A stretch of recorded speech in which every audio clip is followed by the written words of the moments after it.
The anime starts at a village which is flourishing with great natural resources and people who are adventurers and hardworking. This village is called the Labyrinth. It is fenced in such a way that it shows a labyrinth physically.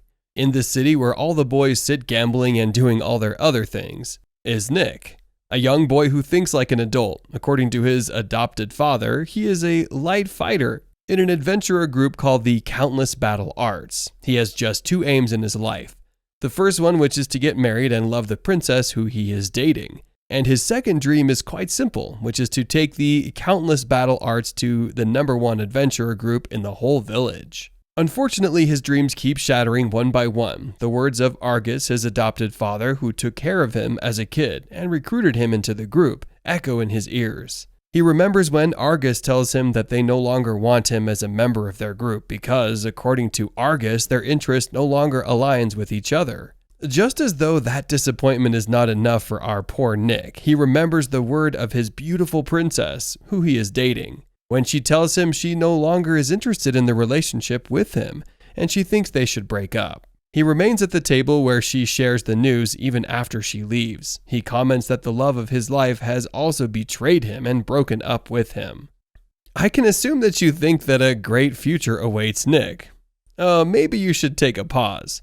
Nick is presently a total idol geek. He is at a concert screaming and shouting the name of his favorite idol, Agate, as she presents her song to her team. He keeps direct eye contact with her as she sings with her team, and they present to their team. She asks her crowd which song she should present next, and they tell her she should present her blockbuster, which is the song The Saint Cheering Song. While in the crowd, he remembers how he felt after Argus sent him out of the team. He remembers that he was at the side of the pool, sitting there and thinking about his life. He wonders why Argus would do that to him, considering that Argus is his adopted father, who has taken care of him since he was a kid. He recalls that he approached Argus following an argument in the team. He asks Argus if he is meant to leave Garazzo, who probably is another member of the group, and asks if Garazzo should use the team's money to pay a woman. Argus tells him the conversation isn't about Garazzo.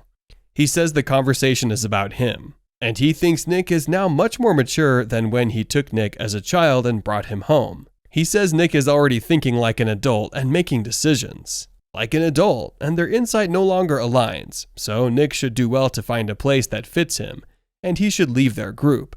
After that conversation, he leaves Nick inside the room. While Nick is lost in his thoughts under the rain and depressed, a young girl comes to him with an umbrella. She tells him he is getting wet by the rain and asks if he needs help. He looks at her and bows his head back without giving her any attention. She gets angry that he behaves as if she is a stray dog, so she tries to command attention by going closer to him. She gives him a flyer telling him that she is an idol, although she is still a rookie idol, and one of her responsibilities as an idol is to share love and spread love among the people. So she can't leave him alone. She gives him a flyer inviting him to a concert the following day. She tells him the concert is at the public hall by the south gate the next day, and he should please come. He tells her he isn't interested, but she insists, and she leaves him there. The following day, he attends the concert and is so proud of the lead idol, the girl with blue hair, Agate. He takes some of their flyers as he returns to his house. At present, his home is filled with images of Agate and several pictures of her group. While lying on the bed, he decides it's time he goes to an adventurer meeting point to find a new group for himself. He goes there that evening in front of the house, and he decides that it's time to find an adventurer party where he can work and earn money so he can satisfy his new urge for idols. He screams and enters with great positivity in his mind, but all his positivity gets discouraged when he gets inside. He sees an adventurer looking at the poster, and he tries to talk with him, but he remembers Argus's words, that he isn't cut fit to be an adventurer. When the man turns to talk to him, he pretends as if he is training. He decides that if he uses his skills as a former adventurer there, he will see someone who will ask him to join their party, but it seems as though all of his words are just wishes. He finds it difficult to ask to join any group as he doesn't want to trust anyone again after what happened to him with Argus. Eventually, he leaves the guild that evening with no party at all. He stands outside thinking about what he will do when he goes to an adventurer bar to drink. He overhears as members of several adventurer groups celebrate and drink together, but the drink in front of him seems too bitter for him to drink. He ponders his issues as he sits alone at his table until a lady who looks like a noble with her long hair and beautiful hair comes to join him. Also, another man and an elf lady join them at the table. He sees as a man comes to speak with the noble lady, asking her if she will join him for an adventure. But she ignores him. He sees the gem on her hair and assumes that gem is an antique, and it would no doubt be really expensive. He looks at her dress and concludes that she could be a mage. He looks at the man beside her. He looks like a priest, and he is one. He sees that the man is drunk, and he instantly realizes that he could have drank earlier and didn't drink with the girls. He assumes he drank at a cabaret club as he smells of cosmetics. He assumes he's a healer without a party and finds out his tag as a priest is not on his neck. Then he concludes that he's an excommunicated priest. Then he looks at the elf girl. He sees she is a dragonkind. And looking at her fist, he could conclude that she is a veteran. However, she seems lost and without a party. After he finishes his unwarranted explanation, he decides to take a toast to Angus. He says fuck Angus and fuck being an adventurer, as he's no longer interested in being an adventurer. He also says to hell with his girlfriend, who has left him, and he's no longer interested in love too. He decides to make a toast to all he has lost, and he takes his drink. He drinks it and hits his cup on the table. Coincidentally, the other people drop their cups simultaneously, saying they will never trust humans. The noble mage remembers her story. The girl, Tiana, is a noble from a wealthy family called the House of Elenefelt. She trains with herself as she calls out the lightning strike, and all her masters are proud of her as they see her works. She walks away after her training, and she says that being a magician isn't about magic. She claims that learning magic for her is not about magic, but learning humanity. She says learning magic is learning humanity. She enters a restaurant and asks for Alex, her fiancé. She meets Alex and she happily tells him about her latest win, hoping that he will be happy for her. But just as she says it, Alex tells the lady beside him that that's her personality. She asks him who the girl is, and she says she is Line.